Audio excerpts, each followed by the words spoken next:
Welcome to this latest Elite Dangerous Dev Diary. In this, we're going to talk about the alpha phase and the beta phase of development.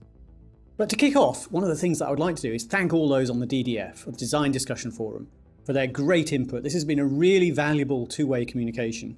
We've learned a lot from it. Hopefully people have been enjoying the process, which is going to continue, obviously.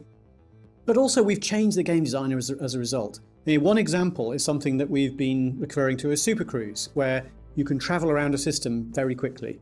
I think this is because some of the people really wanted, one of the features in Frontier was the ability to travel around the solar system very rapidly. The way this works is by fast forwarding time for those who haven't seen the game. But in a multiplayer game, clearly you can't fast forward time. So we've come up with a different mechanic where you can travel very rapidly around solar systems and found a way for it to work in multiplayer. And that has been a very useful process in the Design Discussion Forums. If you don't know what I'm talking about, head over to the forums and have a look, because it's also mentioned on the main forums. We're now close to December, and I'm not wearing a jumper, and I'm freezing because the weather's changed over here in the UK. But December is when we start the alpha process, which obviously everyone, including us, are very, very excited about. This is where we bring out parts of the game in close to final form and release to builds where we all play it, comment on it, doubtless criticize it, hopefully people will love it as well, and tune it so that we can get the very best out of this process. As we go through the alpha period, we'll release different alpha builds testing different aspects of the game, and gradually those will start to come together. Now at the end of that starts the beta process, where we start to see the whole game, the game come together as a whole, if you like, and work together. That won't necessarily be a perfect game. It will fail to run, I'm sure, on some people's computers. That's the beauty of the beta process. It's to get it just so, to tune it so that there are no real exploits and all that sort of thing. And all of the beta Kickstarter people, for which we are eternally grateful, and thank you very, very much, will also join the process. So we'll have a lot larger numbers with people fighting against each other, people playing separately. All of that sort of thing is very, very important. And the other important thing is, as I said about the DDF, we will listen to what people's input, and we will make sure, we will take our time. We will do it so that it's right. That's the great thing about this process. We will have the opportunity, which often we don't get when working to a very fixed, tight schedule, to essentially to release it when it's right. Now, at the end of the beta process, then people who've contributed to get the game through Kickstarter will get the game. But we intend to do a prolonged think of it, the game Minecraft, for example, was in public beta for, I think, nigh on 2 years. Now, we're not saying that here, don't worry. But I think the point is we want to have, call it a gamma, if you like, a period when when all of the Kickstarter funders have it. But before we go to a retail release, so we can make sure that the game is just so. And that period will then follow that. The purpose of this is to get the game good. We have a chance of this to make something that's really excellent, and we absolutely intend to take it.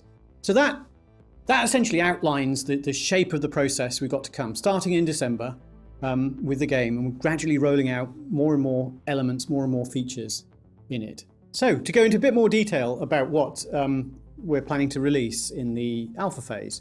So we're starting off with a combat test build. This will test various aspects of combat in near final form of the game, to tune, and hopefully you'll really like it. That's a number of different scenarios that you'll be able to launch straight into, already set up, going one-on-one with another ship and various other things to come that we will also use to balance the game and to look at how easy or hard people find it. And then there will be other builds throughout alpha.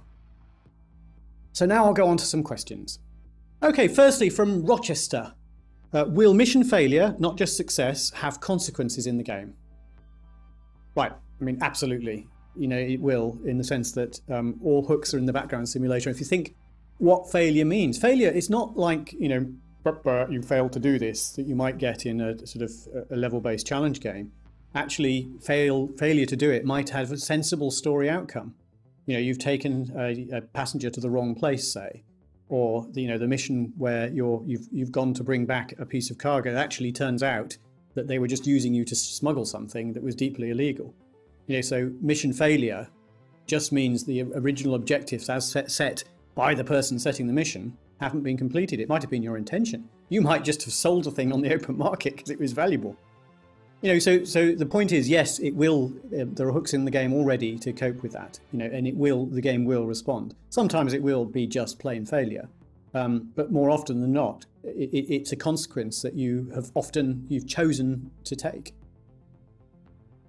Okay, the next question is from Mike Snoss. Apologies if I've mispronounced that. What is it like being answerable to 25,000 backers? Well, I think it's actually over 34,000 now, but it's a big deal. I mentioned the design discussion forum already. And, the important thing is, and it's no real difference to when we release a game on disk. And actually, in some ways, that's a lot more terrifying because you can't change it once it's on the disk. Whereas this way, we can tweak it, we can adjust it to, if there's a problem with a particular person's computer, we can tweak it, we can fix it. But yes, not to be flippant, it is a big deal. We know this matters to a lot of people. It matters a lot to me. And I know we will get things wrong, but what we will do is we will try and get as few things wrong as possible. And that is the beauty of having an alpha process, a beta process, and what we're suggesting now, a gamma process, a prolonged public beta, for want of a better term. To get it just right, and I think that's all part of it. And I hope everyone will understand that and will be part of that, and will highlight the things that really matter to them. We've seen this, I've mentioned Super Cruise because it mattered a lot to some people. And actually, to be honest, I think it improves the game. So it's a good thing to have done. I think there will be things that come out of the alpha and the beta that will be similar and that we need to be responsive to. And to try and preempt them, I think would be a mistake, other than the fact to say that we are listening. So yes, it is a big deal and we take it seriously, and fingers crossed, we'll do a great job. So next question is from Matthew D. Benson. Will space stations have their own weapon systems? Okay, so the obvious answer is yes. Firstly, they will have cops that stream out. I did that in Elite and in Frontier. This will be similar. But also, yes, I think we will have weapon systems on the station as well. The reason that they weren't in Elite and Frontier is actually from a gameplay perspective. It can very much sort of spoil the enjoyment because it was actually quite fun flying around with the police ships. But I think we will do something with that. We will work out the detail of how we do it, and also to make sure that the player has a warning if all they've done is done something like press the fire button by mistake. This is another thing that we will test in the alpha and in the beta. Okay, final question from Windle. Will Elite Dangerous allow for remote control of ships? So I think that the easy answer is no, at least not initially, except for something I'll talk about in a second. I mean, the whole Elite experience is you in the cockpit of a ship.